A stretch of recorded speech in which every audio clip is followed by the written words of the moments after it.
Now that you understand the basics of Redux, it's time to learn how to use it with Angular 2 and TypeScript. This is the app that we'll be porting to Redux. It was inspired by the excellent Angular 2 First Look course by John Papa on Pluralsight. I stripped away a bunch of stuff though and changed it to just manage a list of courses, which is both simple and complex enough for our purpose, which is running an Angular 2 app state through Redux. To get this app running on your machine, you'll need to clone it from this repo. That should be all you need to do. The repo actually contains the node modules in the repo itself, because I wanted to make sure that you're using exactly the same versions as I did through the development of this course. Unfortunately, just the package.json and even the yarn files don't guarantee that you'll get the same versions. For example, Angular CLI has moved on, and when you want to install a specific version, it prompts you to install later versions, which might not be compatible with the code in the repo. After cloning this, simply run npm start or yarn start. You should see that it managed to start up the project successfully, and you should be able to load your app in the browser at localhost on port 4200. This app was generated using the Angular CLI. If you're unfamiliar with it, maybe generate a project with it and see what you get. That way, you'll know better which parts are part of the boilerplate and which parts are custom. Let's have a look at the code for this app in VS Code. It's pretty standard. We've got our app module where we pull in some components and services to list a bunch of courses and allow the user to add, edit and delete them. We also utilize this in-memory object, which I borrowed from the John Papa Angular 2 First Look course. It basically allows us to code our HTTP calls against the service that runs in the browser, so that we don't need to go host something else to work on HTTP calls. Down here, we import some smaller generic components like a text box component used for filtering, a toast component, a spinner component, and a modal component. So it's all pretty simple. The course list component just gets the courses and binds to it. It also allows the user to filter the courses on the page. The course component itself is a bit more complex. It allows the user to edit, add, and delete a course.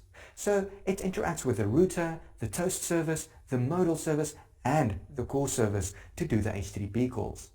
So there you have it, a pretty simple and standard Angular 2 app with TypeScript generated by Angular CLI. So let's go and get Redux in there. Now you're going to add Redux to the code and use it to provide your course list component with a list of courses. For now, we're not going to load it from the server, but just from initial state. Initially, we'll store all our Redux related files in the same folder under app, in a folder called store. So create the store folder first. Before we create our Redux store itself, we need to provide a structure for the state that we want to store. Create a file in the store folder called iappstate.ts. In here, import the interface that we already have for a course from its relative location. Now you can export a new interface called iappstate. On this interface, we want an array of courses. This is good enough for now.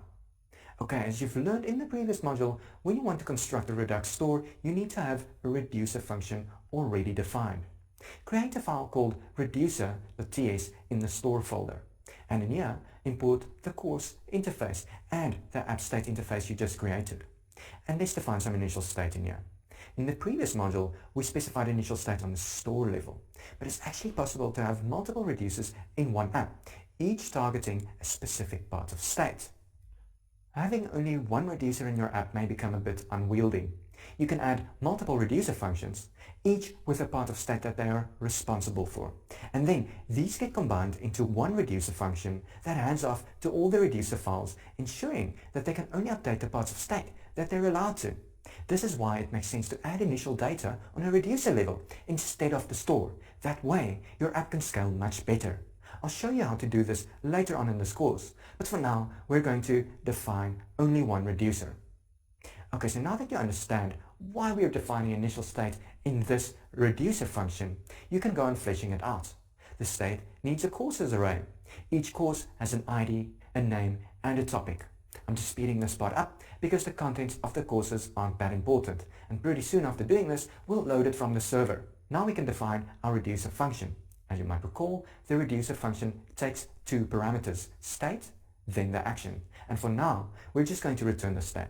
As you can see, we're initializing the default state by using a default parameter value on state.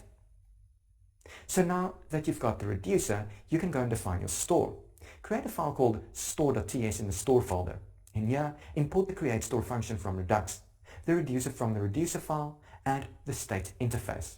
Now export the store, which you construct by calling create store, specifying the app state interface, and passing in the reducer. See how well Redux plays with TypeScript?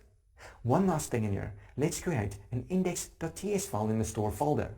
In here, you want to export star from the store file and from the iapp state file. This makes it easier for the rest of the app to pull all these things in.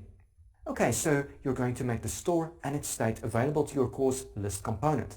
Remember, you'd like to bind to our courses from the Redux store.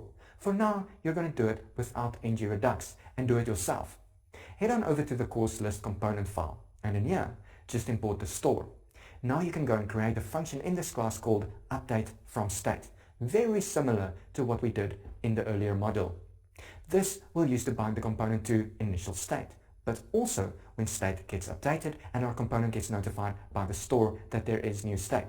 All we do in here is call getState on the store, and afterwards we set the filtered courses instance variable on this component. We'll change this component to use filtering through Redux soon, so it makes sense to bind to this one variable in any case. Remove the existing logic to call getCourses using the service, both a function and the call to it in ng-on-init. Then call the update from state function instead, but this will only run once, and if the state updates, your component won't re-render. Have a look at this diagram. How can your code get notified from Redux that the state has changed? It needs to subscribe to state updates.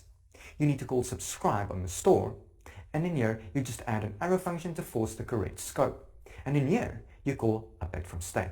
So if the store notifies your component of a state update, your view should get re-rendered with the latest state. The important bits are that you're subscribing to state and calling the update from state function to copy data from Redux onto your component, making it available for the view to update with the latest data. So what you've done so far is a very manual integration with Redux, very similar to what you did in the first module. Don't worry, we'll make it more elegant soon.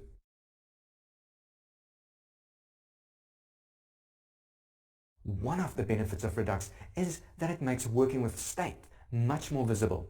This benefit was alluded to in the previous module when you learned how to build logging middleware for your app so that you could see each action being dispatched and what effect it had on your state. Now you'll learn how to configure and use the Redux DevTools. That's right, Redux has its own DevTools and it's awesome. Head on over to this repo on GitHub. It's the Redux DevTools extension repo. It's got instructions on how to install the DevTools for your browser. Please follow along with us to install the extension for your browser. Pause the video quickly and don't resume until you've got it installed. Okay, so did you install it? I hope so. Now that you managed to get the DevTools installed, we can configure our code to publish data to it. Open up your store.ts file. Import the following extra functions from Redux: the apply middleware function, the compose function, and the generic store enhancer function. You're going to get the extension from the window, so make the window variable available here by declaring it. Now get the DevTools extension from the window and specify that it's of the generic store enhancer type.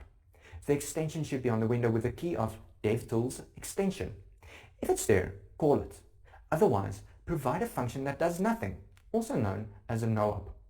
Okay, now that we have the DevTools middleware on a variable, we can adapt the create store call, and in here we use compose and pass in the DevTools extension instance, specifying that it's a generic store enhancer to make TypeScript happy.